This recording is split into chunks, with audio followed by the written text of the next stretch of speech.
చదివొస్తలేదు, certificate రాకపోతే ఉద్యోగానికి apply చేయవస్తలేదు, పిల్లల భవిష్యత్తుతో చెలగాటమాడుతుండు. నీ అందాల పోటీలు ఎవరికి కావాలి? గా పిల్లల చదువులు మా దళిత బీసీ పిల్లల కోసం మాట్లాడు రేవంత్ రెడ్డి. అది దాని మీద సోయి లేదు. అన్ని అబద్ధ ప్రచారాలు, గోబల్స్ ప్రచారాలు.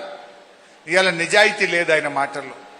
అందువల్ల మనం ప్రజలకు చెప్పాలి, రేవంత్ రెడ్డి మనసు లేకనే ఇవన్నీ ఆగం చేస్తుండు, డబ్బులు లేక కాదు.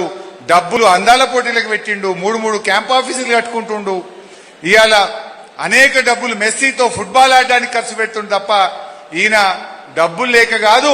పేదలంటే, రైతులంటే, పిల్లలంటే రేవంత్ రెడ్డి ప్రభుత్వానికి చిన్న చూపు అనేటువంటి విషయాన్ని మనం ప్రజల్లోకి గట్టిగా తీసుకుపోవాల్సినటువంటి అవసరం ఉంది. నేను ఇట్లా మాట్లాడినా అనుకో, మొన్నటికి ఫ్యూచర్ సిటీకి పోయింది. ఫ్యూచర్ సిటీకి పోయి ఏమంటాడు, హరీష్ రావు తాటి చెట్టు అంతా ఎత్తు పెరిగిండు అంటాడు. అరే నేను తాటి చెట్లు ఎక్కుంటేంది, నువ్వు ఇదే చెట్లు ఎక్కుంటేంది? ప్రజలకు ఏం కావాలి? నా ఎత్తుతోనో నీ ఎత్తుతోనో రైతుకేం అవసరం? రైతుకు కావాలి టైం మీద రైతు బంధు, మా రైతుకు కావాలి నువ్వు వడ్లు కొనాలి, మా రైతుకు బోనస్ కావాలి, మా పిల్లలకు ఫీజు రియంబర్స్మెంట్ కావాలి, మా నిరుద్యోగ యువకులకు 2 లక్షల ఉద్యోగాలు కావాలి. కానీ నీ ఎత్తు నా ఎత్తుతో నిరుద్యోగులకు ఏం పని? అంటే ఎవడన్నా విమర్శిస్తే, ప్రశ్నిస్తే వ్యక్తిగతంగా దాడి చేస్తాడు, కేసులు పెట్టాడు, కుట్రలు చేస్తాడు, ఏదో ఒక రకంగా మానసికంగా ఇబ్బంది పెట్టాలని చూస్తా ఉన్నాడు. ఇది అవసరమా నిజంగా? ఒక ముఖ్యమంత్రికి ఇంకో ఎమ్మెల్యే ఎత్తు గురించి మాట్లాడాల్సిన అవసరం ఏంది?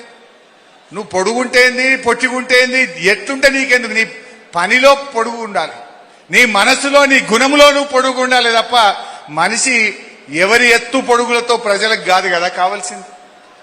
ఈ రకమైనటువంటి పరిస్థితులు జరుగుతూ ఉంటాయి.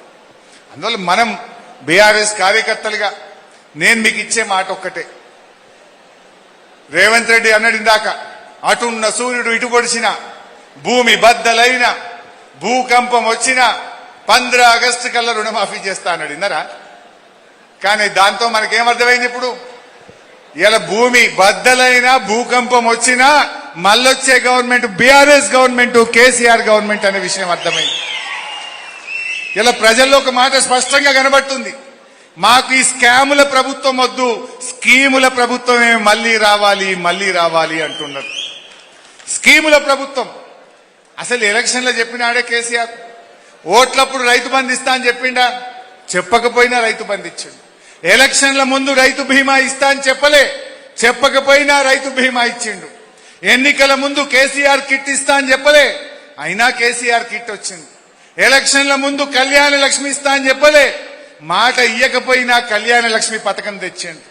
అట్లా చెప్తే 200 స్కీములు ఉంటాయి. కేసీఆర్ది స్కీమ్ల ప్రభుత్వం, ప్రజల ప్రభుత్వం, సంక్షేమ ప్రభుత్వం. ఇదేముంది, అంతా స్కామ్లే కదా. Singareni scam, power scam, HAM రోడ్లలో స్కాము, గురుకుల స్కూలు టెండర్లలో స్కాము, కోడిగుడ్లలో స్కాము, పప్పుల స్కాము, ఉప్పుల స్కాము, అడుగడుగున స్కామ్లే. ఎండ్లెంత దోచుకునే తప్ప ప్రజల గురించి ఆలోచించే ప్రభుత్వం కాదు. అందుకే మనం కూడా ఎట్ ద సేమ్ టైం గెలుస్తాం గ్యారంటీ. అట్లాంటి సైలెంట్గా ఉందామా? పని చేయాలి, చర్చ పెట్టండి. నేను ఇప్పుడు మాట్లాడిన విషయాలు మీకు నాకంటే ఎక్కువ తెలుసు.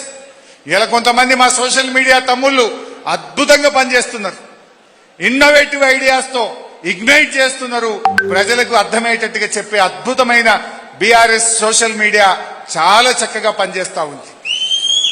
సో మీరు దీన్ని ఇంకా ఇంకా ప్రజల్లోకి తీసుకుపోండి, విషయాలను చర్చ పెడుతూ ప్రజల్లోకి తీసుకుపోవాలని చెప్పి నేను మీ అందరినీ కూడా కోరుతా ఉన్నా. కేసులు కడుతురా? రాసిపెట్టు, మన గవర్నమెంట్ రాగానే అన్ని కేసులు తీపిద్దాం. ఎవడెవడైతే కేసులు పెట్టిండో వాని మీద మళ్ళీ ఉల్టా ఆ పోలీస్ ఆఫీసర్ల మీద కూడా ఎంక్వైరీ పెట్టిస్తాం. మొన్న నేను ప్రవీణ్ అన్న మాట్లాడుకున్నాం.